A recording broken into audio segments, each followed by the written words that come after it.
Selamat pagi Ibu Bapak Saudara sekalian yang dikasihi oleh Tuhan. Marilah kita bersama-sama berdoa. Tuhan, kami bersyukur padamu atas pagi hari ini. Bimbinglah kami melalui sabdamu. Dalam nama Tuhan Yesus Kristus kami berdoa. Amin. Bacaan dari Ulangan pasal 22 ayat 21 sampai 31. Lalu bangunlah Bileam pada waktu pagi. Dipelanailah keledainya yang betina dan pergi bersama-sama dengan pemuka-pemuka Moab. Tetapi bangkitlah murka Allah ketika ia pergi. Berdirilah malaikat Tuhan di sepanjang jalan lawannya. Bileam mengendarai keledainya yang betina dan 2 orang bujangnya ada bersama-sama dengan dia. Ketika keledai itu melihat malaikat Tuhan berdiri di jalan dengan pedang yang terhunus di tangannya, menyimpanglah keledai itu dari jalan dan masuk ke ladang. Maka Bileam memukul keledai itu untuk memalingkannya kembali ke jalan. Kemudian pergilah malaikat Tuhan berdiri pada jalan yang sempit di antara kebun-kebun anggur dengan tembok sebelah menyebelah. Ketika keledai itu melihat malaikat Tuhan, ditekannyalah dirinya kepada tembok, sehingga kaki Bileam terhimpit kepada tembok. Maka ia memukulnya pula. Berjalanlah pula malaikat Tuhan terus, dan berdirilah ia pada suatu tempat yang sempit, yang tidak ada jalan untuk menyimpang ke kanan atau ke kiri. Melihat malaikat Tuhan, meniaraplah keledai itu dengan Bileam masih di atasnya. Maka bangkitlah amarah Bileam, lalu dipukulnyalah keledai itu dengan tongkat. Ketika itu Tuhan membuka mulut keledai itu, sehingga ia berkata kepada Bileam, "Apakah yang kulakukan kepadamu sampai engkau memukul aku 3 kali?" Jawab Bileam kepada keledai itu, "Karena engkau mempermain-mainkan aku. Seandainya ada pedang di tanganku, tentulah engkau kubunuh sekarang." Tetapi keledai itu berkata kepada Bileam, "Bukankah aku ini keledaimu yang kau tunggangi selama hidupmu sampai sekarang? Pernahkah aku berbuat demikian kepadamu?" Jawabnya, "Tidak." Kemudian Tuhan menyingkapkan mata Bileam, dilihatnyalah malaikat Tuhan itu dengan pedang terhunus di tangannya, berdiri di jalan. Lalu berlututlah ia sujud. Istri saya mengeluh bahwa pinggangnya terasa pegal. Bagian perut sebelah bawah terasa anyang-anyangan. Seperti mau pipis tapi nggak ada isinya. Tapi ini sangat mengganggu.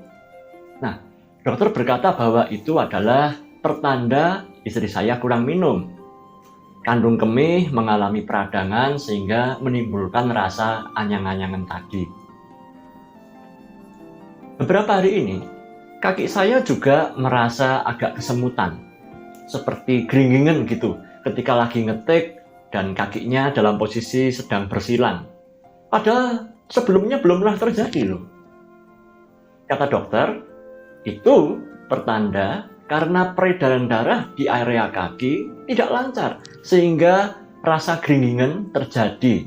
Itu berarti bahwa saya juga kurang gerak badan. Nah, peredaran darah yang kurang lancar itu terjadi mungkin karena ada kerak pembuluh darah seperti halnya kolesterol dan lain sebagainya yang menempel di dinding pembuluh darah. Nah, plak-plak atau kerak pembuluh darah itu menyebabkan aliran darah ke seluruh jaringan tubuh menjadi tidak lancar. Itulah kenapa tadi saya merasa geringingan di area kaki. Nah, jika gejala ini diabaikan, maka penumpukan plak di peredaran darah menjadi bertambah. Nah, ini resiko untuk stroke atau serangan jantung juga bisa saja meningkat. Pada kasus yang lain, mungkin tubuh Anda juga memunculkan tanda-tanda tertentu, namun Anda juga sering mengabaikannya. Seperti halnya Anda terasa baunya menyengat sekali, buang air besar, fesesnya tenggelam, tidak mengapung, mungkin air urinnya keruh, tubuh lemas, aras-arasan, tengkuk kaku-kaku. Pak, ini tuh renungan pagi, bukan konsultasi kesehatan. Oh iya, maaf. Firman Tuhan hari ini bertutur tentang early warning atau peringatan dini yang dialami oleh Bileam. Dikisahkan bahwa bangsa Israel yang keluar dari perbudakan Mesir, mereka melewati tanah Moab. Balak bin Sipor, yaitu Raja Moab, merasa ketakutan saat melihat rombongan orang Israel ini melintasi daerahnya. Nah, maka dipanggillah Bileam untuk menenung dan menulahi bangsa Israel. Supaya harapannya orang Israel segera pergi dan tidak melewati daerah Moab. Sebagai seorang supranaturalis, Bileam bisa melihat dan mempraktekkan hal-hal supranatural. Itulah kenapa Bileam dapat berjumpa dengan Tuhan malam hari itu. Sudah 2 kali Tuhan memerintahkan Bileam untuk tidak mengutuk orang Israel. Namun, desakan-desakan dan iming-iming hadiah yang besar dari Balak membuat Bileam akhirnya berangkat untuk mengutuki orang Israel. Nah, firman yang hari ini kita renungkan mengisahkan tentang peringatan demi peringatan Tuhan kepada Bileam, agar Bileam berhenti ngeyel dan mengurungkan niat buruknya untuk mengutuki orang Israel. Dalam keseharian, kita mungkin juga mengalami peringatan-peringatan dini seperti yang dialami oleh Bileam, walaupun tentu dalam wujud yang beraneka ragam. Mari kita bersama-sama cermati apakah ciri-ciri peringatan dini yang Tuhan sediakan untuk Anda dan saya. Yang pertama, ciri peringatan dini dari sabda ini adalah personal. Malaikat Tuhan memperingatkan keledai Bileam dengan cara menampakkan diri dengan pedang yang terhunus.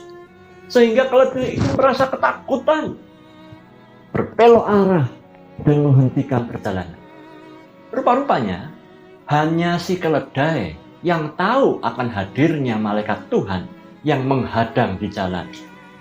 Nah, sebagai seorang supranaturalis, sebenarnya Bileam harusnya menyadari akan hal itu. Tapi ya, dasar orang ngeyel.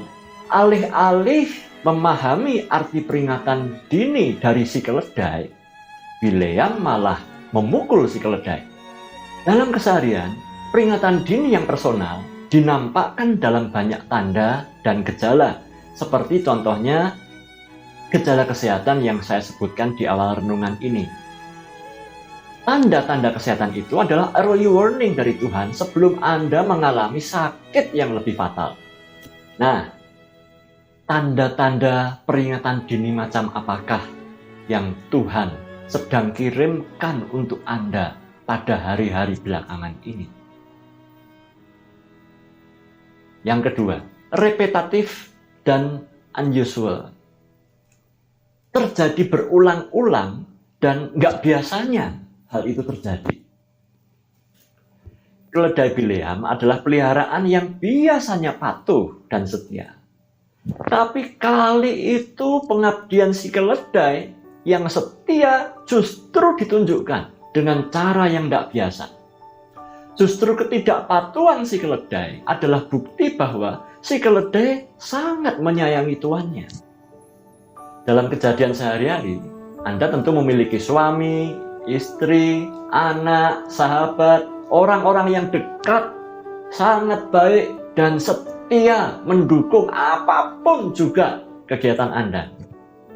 Namun, suatu kali mereka bersikap berbeda. Mereka menunjukkan sikap yang menentang niat Anda. Nah, alih-alih mempertimbangkan opini mereka, Anda kali itu malah merasa tersinggung dan memarahi mereka.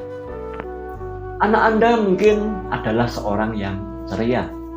Tapi coba perhatikan, akhir-akhir ini dia sering melamun, bahkan jarang bicara.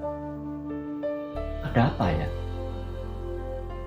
Yang ketiga, belum fatal.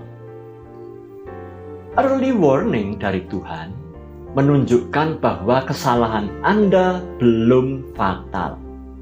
Itu berarti Tuhan masih memberikan kesempatan kepada Anda untuk memperbaiki kesalahan-kesalahan Anda.